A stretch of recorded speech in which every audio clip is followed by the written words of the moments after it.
चलिए फ्रेंड्स, आज का अपना टॉपिक स्टार्ट करते हैं ग्लैंड सीलिंग सिस्टम। तो ग्लैंड सीलिंग सिस्टम को समझने के लिए हम इस डायग्राम के थ्रू देखेंगे कि ग्लैंड सीलिंग सिस्टम क्या होता है और ग्लैंड सीलिंग सिस्टम क्यों प्रोवाइड किया जाता है और कैसे प्रोवाइड किया जाता है और इसके क्या क्या कंपोनेंट्स होते हैं। ग्लैंड सीलिंग सिस्टम में सबसे पहले वर्ड ग्लैंड को समझना पड़ेगा कि ग्लैंड का मतलब क्या होता है। तो देखिए, इस डायग्राम में क्लियर पता चल रहा है। ये टरबाइन शाफ्ट है जिस पर हमारे मूविंग ब्लेड्स लगे हुए होते हैं और ये हमारी टरबाइन की केसिंग है जिस पर हमारे फिक्स ब्लेड्स लगे हुए होते हैं। हमारी टरबाइन की शाफ्ट केसिंग से बाहर जिस जगह से निकली होगी, चाहे फ्रंट साइड से या रियर साइड से, इसी एरिया को हम ग्लैंड्स कहते हैं। टरबाइन फ्रंट एंड से स्टीम इन होती है और रियर एंड से आउट होती है। तो जहाँ से स्टीम इन होगी इस साइड को हम फ्रंट ग्लैंड का नाम देंगे और इसी तरह रियर साइड को रियर ग्लैंड का नाम देंगे। अब हम बात करते हैं कि हमको ज़रूरत क्या है इन ग्लैंड्स को सील करने की। यहाँ से हाई प्रेशर स्टीम इन हुई, एक्सपैंड होने के बाद लो प्रेशर से स्टीम एग्जिट हो जाती है। हमें यहाँ पर ग्लैंड का तो पता चल गया। अब दूसरा वर्ड आता है सीलिंग। वो सीलिंग क्या होती है, सीलिंग क्यों करनी पड़ती है। एक्चुअली होता यह है कि फ्रंट एंड पर बहुत हाई प्रेशर की स्टीम इनलेट की जाती है। जैसा कि आप जानते हैं, हमारी केसिंग दो हाफ में बनी होती है, टॉप और बॉटम, और इसके दरमियान में रोटर दोनों हाफ में मर्ज होता है। तो इस पॉइंट पर कुछ ना कुछ लीकेज और कुछ ना कुछ गैप रहता है। ऐसा मुमकिन नहीं कि यहाँ पर मुकम्मल सीलिंग हो और रोटर और केसिंग आपस में रब होकर चलें। इस पॉइंट पर 0.2-0.3 mm का तकरीबन गैप रखा जाता है। इस गैप से स्टीम बाहर की तरफ निकलने की कोशिश करेगी क्योंकि स्टीम हाई प्रेशर से हमेशा लोअर प्रेशर साइड पे जाएगी। तो यहाँ से हमारी हाई प्रेशर स्टीम एटमॉस्फेयर में रिलीज़ होने की कोशिश करेगी, जिसकी वजह से हमारी एफिशिएंसी कम होगी और ये मिस ऑपरेशन कहलाएगा। सिमिलरली टरबाइन के रियर साइड पर लो प्रेशर है और एटमॉस्फेयर प्रेशर टरबाइन के रियर साइड के प्रेशर से ज़्यादा होगा क्योंकि रियर एंड पर वैक्यूम होता है। तो एयर टरबाइन में रियर ग्लैंड्स के पैसेज के थ्रू इंगर्स होने की कोशिश करती है। बिकॉज हाई प्रेशर हमेशा लो प्रेशर की तरफ जाता है, इस वजह से एयर इंगर्स करेगी। तो ये अल्टीमेटली हमारा वैक्यूम ड्रॉप करेगी और मिस ऑपरेशन होगा। तो हम ये सीलिंग इसलिए प्रोवाइड करते हैं कि हमारी स्टीम हाई प्रेशर साइड से बाहर की तरफ एग्जिट ना करे और लो प्रेशर साइड से एयर टरबाइन के अंदर इंगर्स ना करे। इस चीज़ को अवॉइड करने के लिए दोनों साइड पर लेब्रंथ टाइप सीलिंग लगाते हैं। लेब्रंथ सीलिंग में शाफ्ट और केसिंग दोनों पर ग्रूव्स बनाकर एक दूसरे में इन ग्रूव्स को फिक्स कर देते हैं, जिसकी वजह से शाफ्ट लीकेज प्रिवेंट हो जाएगी। इस डायग्राम में देखिए, इस शाफ्ट पर कुछ ग्रूव्स बने हुए हैं और कुछ ग्रूव्स टरबाइन केसिंग पर बने हुए हैं। तो जैसे ही हाई प्रेशर स्टीम लीक होने की कोशिश करती है तो वो इन ग्रूव से टकराकर वहीं रिस्ट्रिक्ट हो जाती है। सिमिलरली ऐसे ही रियर साइड पर जो एयर इंगर्स हो रही थी वो भी यहाँ पर पैकेजिंग लगा देने से रिस्ट्रिक्ट हो जाती। ये लेब्रंथ टाइप सील अकेली सफिशिएंट नहीं होती ग्लैंड को सील करने के लिए, क्योंकि फ्रंट पर बहुत ज़्यादा हाई प्रेशर होता है। इसको सील करने के लिए हम स्टीम का प्रेशर लेब्रंथ में देते हैं। लो प्रेशर की स्टीम दोनों ग्लैंड्स में देने से सीलिंग अच्छे से प्रोवाइड करता है, यानी जो भी लीकेज के चांसेस हैं इनको पूरा एलिमिनेट कर देता है, बिल्कुल भी लीकेज के चांसेस नहीं रहते।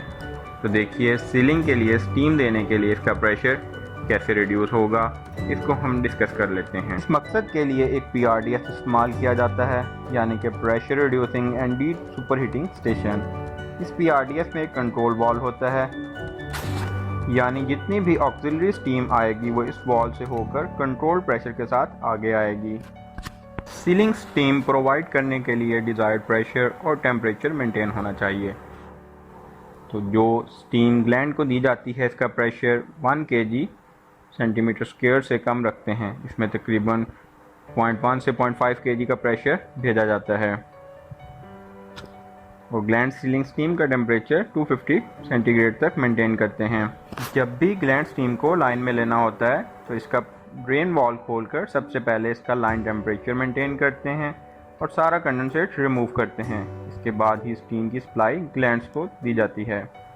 इस तरह फ्रंट साइड और रियर साइड दोनों सील हो जाएंगे और किसी किस्म की लीकेज के चांसेस नहीं रहेंगे। कंट्रोल वाल्व स्टीम प्रेशर को ग्लैंड सीलिंग स्टीम हेडर में मेंटेन रखता है। अगर किसी भी वजह से ग्लैंड स्टीम का प्रेशर बढ़ता है तो डंपिंग वाल्व इस प्रेशर को कंडेंसर में डंप करवा देता है। ये दोनों वाल्व ऑटो पे काम करते हैं। ग्लैंड सीलिंग स्टीम जब सीलिंग के बाद टरबाइन से आउट होती है तो इसको एटमॉस्फेयर में भी निकाल सकते हैं, लेकिन ऐसा करने से स्टीम लॉसेस बढ़ जाएंगे और वाटर कंजम्पशन भी बढ़ जाएगी, यानी प्लांट की एफिशिएंसी कम हो जाएगी। प्लांट की एफिशिएंसी को इंक्रीज करने के लिए हम ग्लैंड स्टीम को एक जगह पर कंडेंस कर लेते हैं। जिस जगह पर ग्लैंड स्टीम को कंडेंस किया जाता है इस एरिया को ग्लैंड स्टीम कंडेंसर या GSVC भी कहते हैं। तो टरबाइन की सीलिंग के बाद यह स्टीम रिटर्न ग्लैंड हेडर के ज़रिए GSVC में आ जाएगी। GSVC एक क्लोज टाइप का shell and tube type condenser होता है। GSVC में CEP यानी कंडेंसेट एक्सट्रैक्शन पंप का पानी एज अ कूलिंग मीडिया इस्तेमाल होता है। CEP का पानी GSVC में से होता हुआ ग्लैंड स्टीम को कंडेंस करके डीरेटर में चला जाएगा और ग्लैंड स्टीम कंडेंस होके लिक्विड फॉर्म में आ जाएगी, यानी स्टीम अपना फेस चेंज करेगी और ये कंडेंसेट हॉट वेल में चला जाएगा। ऐसे जो भी ग्लैंड स्टीम इस्तेमाल हुई इसको हमने यूज़ करके वापस हॉट वेल में डाल दिया, यानी रिसाइकिल कर दिया और वाटर कंजम्पशंस बच गई। ग्लैंड स्टीम टरबाइन से कंटिन्यू GSVC में आए, इस मकसद के लिए हम GSVC के साथ एक कन्वर्जन डाइवर्जन टाइप इजेक्टर या एग्जॉस्टर फैन इस्तेमाल करते हैं। इजेक्टर या एग्जॉस्टर फैन इस कंटिन्यू सप्लाई में ग्लैंड स्टीम से नॉन कंडेंसेबल गैसेस को भी रिमूव करते हैं। अगर इजेक्टर इस्तेमाल किया जाए तो GSVC के साथ इसको PRDS सिस्टम से स्टीम की सप्लाई दी जाती है, जो कि तकरीबन 15 kg पर सेंटीमीटर स्क्वायर प्रेशर की होती है। जहाँ पर एनर्जी कंजम्पशन का इशू रहता है वहाँ पर ज़्यादातर इजेक्टर इस्तेमाल किए जाते हैं, एग्जॉस्टर फ़ैन कम इस्तेमाल किए जाते हैं, क्योंकि एग्जॉस्टर फ़ैन में इलेक्ट्रिक कंजम्पशन होती है, मोटर इस्तेमाल की जाती है, इसलिए इजेक्टर्स का इस्तेमाल सस्ता पड़ता है। ज़्यादातर प्लांट्स पर एग्जॉस्टर फ़ैन का इस्तेमाल कम होता जा रहा है और इजेक्टर का इस्तेमाल बढ़ता जा रहा है। जब भी ग्लैंड स्टीम सिस्टम को ऑपरेशन में लेना है तो सबसे पहले GSVC का एग्जॉस्टर फ़ैन चलाएं या इसका इजेक्टर ऑपरेशन में लें, ताकि ग्लैंड स्टीम सिस्टम में जो भी नॉन कंडेंसेबल गैसेस हैं वो वैक्यूम से सक कर ली जाएं और ग्लैंड स्टीम की लाइंस में वैक्यूम क्रिएट हो जाए। इसके बाद PRDS से टरबाइन के दोनों ग्लैंड्स को स्टीम की सप्लाई करेंगे और ये साइकिल कंटिन्यू चलता रहेगा। अक्सर ग्लैंड सीलिंग की जब बात करें तो इसमें एक वर्ड सेल्फ सीलिंग का भी आता है। जब हमारी टरबाइन रोलिंग होकर लोड पर आ जाती है तो फ्रंट साइड पर प्रेशर काफ़ी हाई होता है। यह हाई प्रेशर शाफ्ट और केसिंग गैप या क्लियरेंस से लीक होता है और ग्लैंड में आने लगता है, यानी हाई प्रेशर स्टीम लीक होकर ग्लैंड स्टीम के हेडर में आ जाएगी।